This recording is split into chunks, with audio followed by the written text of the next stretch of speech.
네. 구독, 좋아요, 알림 설정 꼭 부탁드립니다. 안녕하세요. 반갑습니다.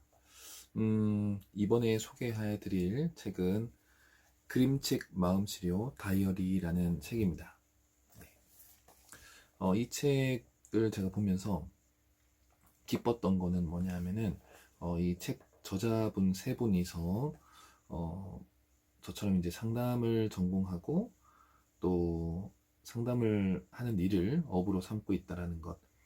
그리고 유승영, 최현숙, 최혜정이라는 세 분이서 쓰셨습니다. 이제 그림책 치료에 약간 워크북 느낌도 있고요. 실제로 책에다가 직접 내가 내 마음을 기록할 수 있는 기록지 표의 개념도 있어서 너무 좋았습니다. 책에 내가 내 마음을 내려놓고 저자와 문답식으로 할 수 있는 책들이 많지가 않습니다. 어, 그 시집을 보면 시집에도 우리가 이제 직접 시 옆에다가 쓸 수 있는 공간이 있으면 참 좋겠다라는 생각을 늘 저는 하고 있었는데, 이런 책은 보면은 그 내 마음을 실제 그 마음의 거울처럼 여기다가 이렇게 그려보기도 하고 써보기도 할 수 있는 그런 장들이 있어서 너무 좋다라는 거.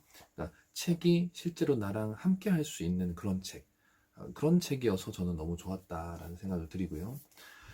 그리고 너무 무거운 책도 아니고 너무 또 가벼운 책이 아니라는 거. 네, 그런 적절한 수위를 유지할 수 있는 책도 우리가 볼 수 있어야 되는데, 그런 책들을 우리가 고르기도 좀 어렵습니다. 그래서 이 책도 제가 추천드리는데요. 이 책 뒷표지에 있는 글과 안에 있는 한두 개의 글을 좀 소개하려고 합니다.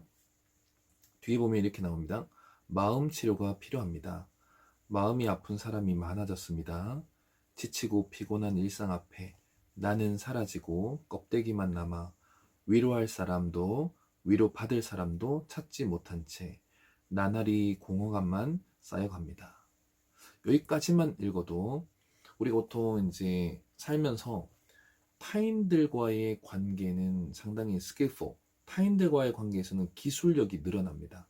누군가 만났을 때 이렇게 대답하고, 저 사람하고 얘기할 때는 이렇게 해야지, 또 저 사람은 성격이 이러니까 내가 이렇게 맞춰야지. 그러다 보니까 시중에 MBTI, 애니어그램, 디스크, 홀랜드, 뭐 이런 에고그램, 뭐 이런 여러 가지의 상대방과 나와의 어떤 그 성격, 성향, 이런 것들을 파악하는 검사지도 상당히 지금 많이 유행하고 있죠.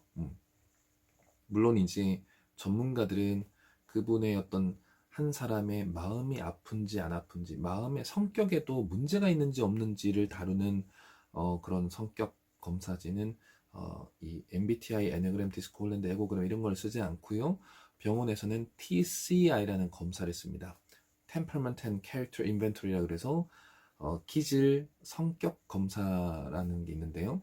그런 검사를 쓰긴 합니다. 어쨌든 자, 이런 것들이 이제 우리가 유행한다라는 거는 타인들과 나와의 관계, 사람은 혼자 사는 게 아니라 남들과 함께 살아가는 사회 속에서의 대인 관계가 되게 중요하기 때문에, 그런 남과 나와의 관계에 대한 심리적 문제를 우리가 알아보는 거에는 상당히 기술적인 면이 늘어났습니다.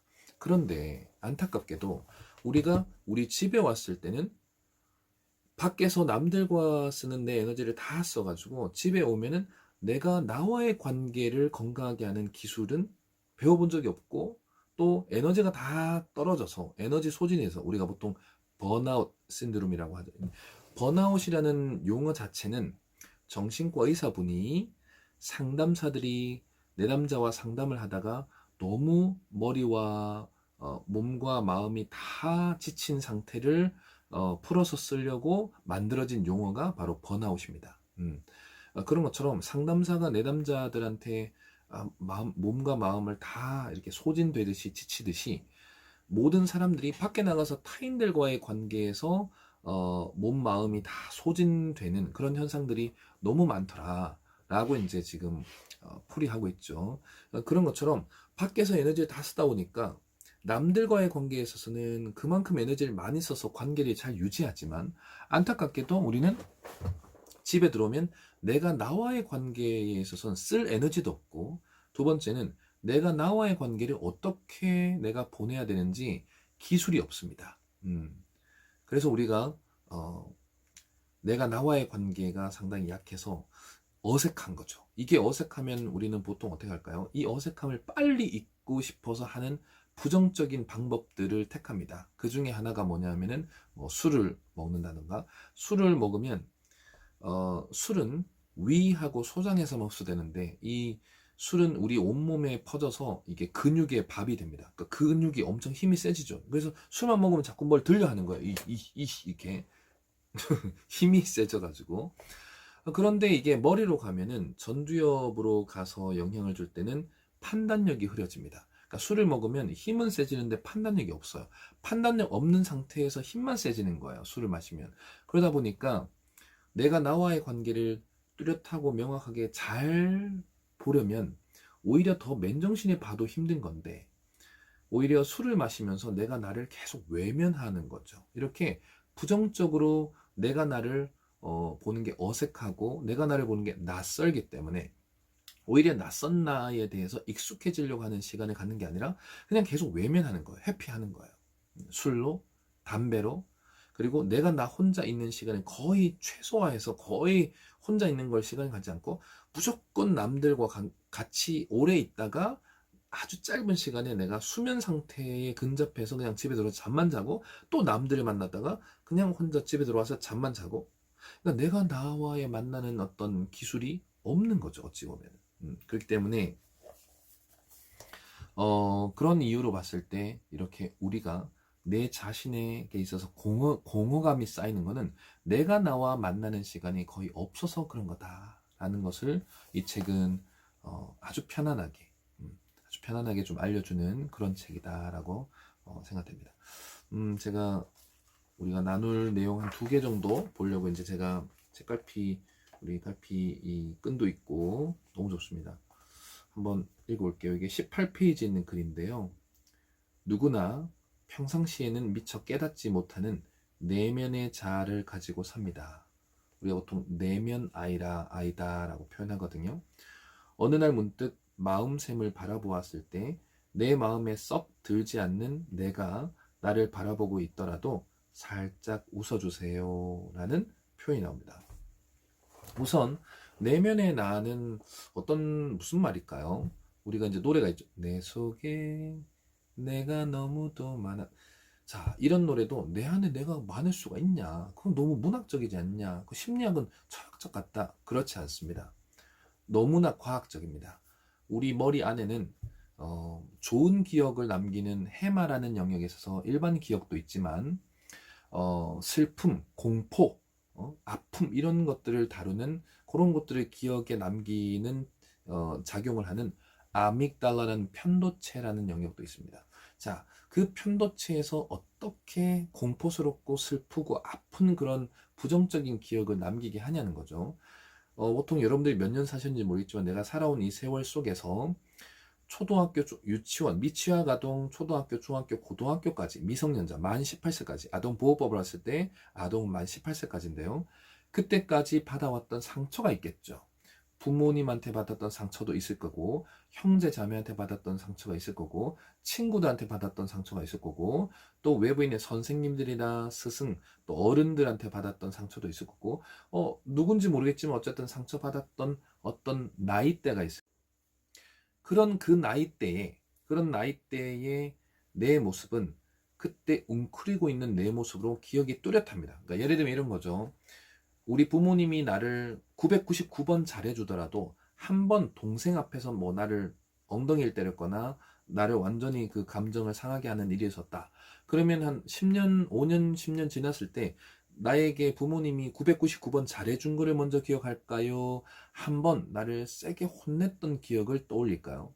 안타깝게도 한 번 세게 혼난 기억, 이게 999번을 이깁니다. 우리 뇌는.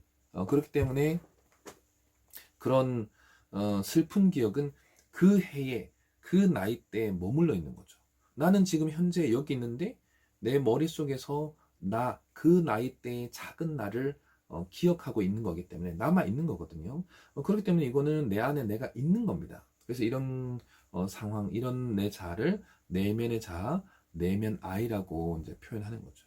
그러면 그 내면 아이를 잘 들여다보고 지금 나는 성장한 나로서 그때의 약한 내가 아니니까 지금 성장하고 발전하고 건강해지고 이렇게 내가 알게 된 많은 암과 삶이 일치가 된 지금 나로서의 이전의 내 내면의 나의 웅크러 있는 모습의 나를 토닥여 주면서 그 아이를 성장해서 나와 같은 위치의 모습으로 일치화 시키던가 아니면 이 아이를 완전 성장은 못하더라도 그 내면의 아이를 항상 좀 힘들어 할 때마다 내가 토닥여주고 통제할 수 있는 그 능력을 갖추는 게 중요하다는 얘기죠.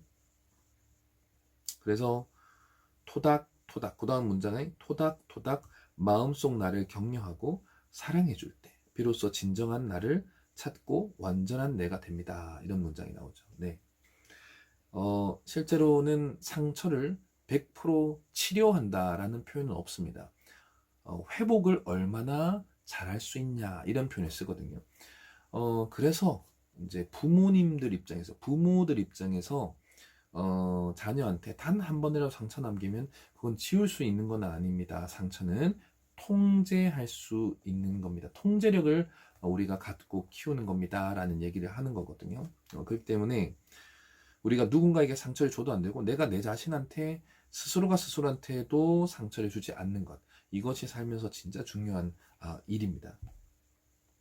그리고 이제 늑대와 함께 나의 마음샘을 들여다볼까요? 이렇게 되는데 이제 앞에 이제 그림책 낯선 나를 사랑하기라는 이제 책을 가지고 그것도 마음샘, 책은 마음샘입니다. 한솔수북에서 나오는 조수경 선생님의 그림 마음샘을 소개하면서 이렇게 이제 우리 심리적 우리 내면의 자아를 설명하는 글이었습니다. 상당히 그림책 독서 치료는 정말 저도 오래 해왔지만은 가장 부드럽고 곡선입니다. 그러니까 곡선을 이기는 직선이 없다라는 말을 저는 상당히 자주 하는데요. 우리가 무언가를 볼 때도 들을 때도 만질 때도 가장 부드러운 것이 가장 안정감을 느끼는 대상입니다. 그런데 글을 보더라도 그림책만큼 우리한테 부드럽고 편안하게 다가오는 대상이 없어요. 그러니까 물성으로만 보더라도 그래서 시각적으로도 이제 그림 치료와 독서 치료가 한꺼번에 할 수 있는 책도 사실 그림책이 가장 좋거든요. 그만큼 이런 그림책 치료라는 것은 상당히 우리에게 도움이 가장 잘 될 수 있는 책 종류 중에 하나다라는 얘기를 드리고 싶습니다. 그리고 49페이지에 제가 좀 이 글을 보면서 상당히 좋은 글이 있다라고 해서 좀 소개해 드리려고 하는데요. 두 번째 문단, 49페이지의 두 번째 문단에 보시면은 불안이라는 녀석이 가득해지면서 우리의 생각과 마음은 혼돈의 시간이 됩니다. 라고 이렇게 나왔어요. 자, 실제로 불안장애라는 게 있습니다. Anxiety Disorder라는 불안장애 진단이 있는데 총 7가지가 있습니다. 범불안이라고 해서 아침부터 저녁까지 모든 것에 대해서 형태는 없는데 계속 불안해하는 거예요. 이 범불안 장애 진단받는 사람들은 그 닥터 쇼핑이라 그래서 이 병원 저 병원을 계속 갑니다. 그러니까 건강염려증이라는 게 달고 사는 거거든요. 그러니까 모든 게 다 불안하다 보니까 신체적인 불안도 상당히 세집니다. 그런 범불안도 있고요. 특정하게 뭔가가 불안을 갖는 사람이 있어요. 피를 보는 건 너무 두려워요. 주사 맞는 건 너무 두려워요. 아쿠아포비아라고 물을 너무 또 무서워하는 사람이 있어요. 또 닭 조류 공포증이라고 조류 무서워하는 사람도 있어요. 둥근 거를 못 보는 거는 환공포증이라는 것도 있고요. 뾰족뾰족한 거 못 보는 거는 첨단 공포증. 이런 식으로 특정한 뭔가 하나를 범불안과 달리 특정한 하나를 불안한 것이 또 이제 특정 공포증이라는데 왜 거기는 불안증이라고 하고 이거는 불안 안에 있는 건데 왜 공포라고 하냐? 공포는 명확하게 만질 수 있고 볼 수 있는 대상을 우리가 공포라고 합니다. 근데 불안은 명확하고 뚜렷하지가 않아요. 애매해요. 그런 것들이 불안이라고 합니다. 그래서 7가지 중에 공포란 단어를 쓰는 게 바로 특정 공포증에 대해서 쓰고요. 그 세 번째는 뭐냐면 광장 불안인 게 있어요. 광장 불안은 뭐냐면은 지하철이나 버스나 광장이나 이런 넓은 장소를 가장 대표할 수 있는 만한 게 광장인데 그 넓은 장소에서 나는 그대로 있는데 이 넓은 장소에서 나라는 사람이 어떤 상황이 될지 너무 불안한 거야. 뭐 지하철에서도 그럴 수도 있고 버스에서도 그럴 수 있고 넓은 장소면 어쨌든 거기서 내가 불안한 상황이 올 것 같다라는 예기 불안, 미리 불안이 오는 거를 광장 불안이라고 하고요. 그 다음에 광장 불안의 반대는 뚜렷하게 단순한 넓은 장소가 아니고 뚜렷한 사람에 대해서 내가 불편함을 느끼는 사회 불안 장애가 있어. 옛날에는 대인 공포증, 일본어식 한자어로 대인 공포증이란 말 썼는데 그런 말이 이제 지금은 사회 불안증이라고 이제 바뀌었거든요. 2013년도부터. 그래서 남들이 분명히 나를 이렇게 볼 거야라는 비판적인 사람이 내 주변에 있을 거라고 생각하고 내가 이제 불안해하는 거죠. 이런 것들이 다 사회 불안이라 하고, 그 중에 우리가 많이 있는 애들, 특히 아이들 중에 시험 불안, 그 수행 불안을 하는데 뭔가를 뭐 평상시에는 잘하는데 시험만 보면은 못 봐요. 이런 것들이 이제 수행 불안하는데 그런 것들이 이제 사회 불안이다 이런 말씀입니다. 음. 그리고 이제 연예인병이라고 잘못하고 있는 그 공황장애 같은, 공황장애는 공항 아닙니다. 에어포트라는 그 우리 비행기 뜨고 내리는 공항이 아니고 공황. 공황은 패닉 디소더라서 이제 패닉, 진짜 공황이 오는 거죠. 그래서 공황장애는 가장 큰 특징이 신체 특징인데 심장이 멈출 것 같은 두려움을 공황장애라 합니다. 그 다음에 이제 마지막 두 개는 어린아이들이 많이 걸리는 불안장애인데요. 첫 번째는 선택적 함구증 불안, 그러니까 Selective Mutism Disorder라 해서 이제 집에서는 말을 하는데 학교 가면 말 자체를 안 해요. 이런 것도 이제 불안장애 증세라고 하고요. 그다음 마지막이 뭐냐면 이제 분리불안이라고 해서 부모, 엄마하고 있을 때 괜찮은데 엄마 떠나면 무조건 아이가 참을 수 없는 과한 어떤 불안을 갖는 것, 이런 것들 분리불안을 합니다. 분리불안은 많이 들어보셨죠? 자, 그러면 사람은 왜 불안해 할까요? 많이 불안해하면 불안해한다는 건 생각이죠. 많은 불안한 생각을 많이 하면 뭔가 현실에서 뭔가 정답이 찾아질 거라고 착각하기 때문에, 또 내가 불안한 생각을 많이 하면 뭔가 많이 했잖아요. 우선은 뭔가 안 한 건 아니고 많은 불안한 생각을 했기 때문에 뭔가가 마법적으로 뭔가가 해답이 나올 거라고 착각합니다. 그거를 마법적 사고라고도 합니다. Magical thinking이라고 하죠. 그러니까 이 불안이라는 것은 오히려 현실의 감각을 살려서 현실에 단 한 번이라도 행동을 하게끔 하는 걸 방해하는 증상이다라고 생각하시면 됩니다. 그래서 불안이라는 녀석이 가득해지면 우리의 생각과 마음은 혼돈의 시간이 됩니다. 생각도 뚜렷하게 정확하게 할 수가 없고 마음도 감정도 흔들린다는 거죠. 사소한 일에도 걱정이 많아지고 나쁜 일이 생길 것 같아 두려움이 드는 등 긴장감과 두려움을 떨쳐버릴 수 없게 됩니다. 맞습니다. 그러다가 불안은 어느 순간 내 안 깊은 곳으로 사라져 버려 언제 그랬냐는 듯 편안해지기도 합니다. 들쑥날쑥하죠. 불안감하고 불안장애는 다릅니다. 불안감은 언제든지 올 수 있죠. 1년에 비가 몇 번 오죠? 기상청에서 발표하는 거는 거의 100일 가까이 비가 온다고 합니다. 그러면 평균치로 오면 3, 4일 지났다가 비가 한 번 오는 정도는 평균치죠. 그거에 실제 우리의 날씨처럼 마음의 날씨가 되게 유사합니다. 우리도 그냥 3, 4일 좋았다가 갑자기 기분이 안 좋아지는 4, 5일쯤 오는 것은 정상입니다. 그러니까 실제 날씨와 마음의 날씨가 유사하다. 그러니 계속 좋을 수가 없다. 불안감, 우울감, 약간 기분이 처지는 현상은 그냥 정기적으로 오는 거다. 그거는 생겼다가 없어지기로 할 수 있습니다, 실제로. 근데 그게 과하게 오래 가거나, 책에서는 옛날에는 6개월이 있고 지금은 이제 2주 연속으로 불안하거나 2주 연속으로 우울하거나 하면은 그거는 이제 우리가 실제로 치료를 받아야 되는 영역이라고 하거든요. 참으로 얄궂은 녀석입니다. 가끔은 이 녀석의 정체가 궁금하지만 우리를 두렵게 하기 때문에 마주하기 겁이 납니다.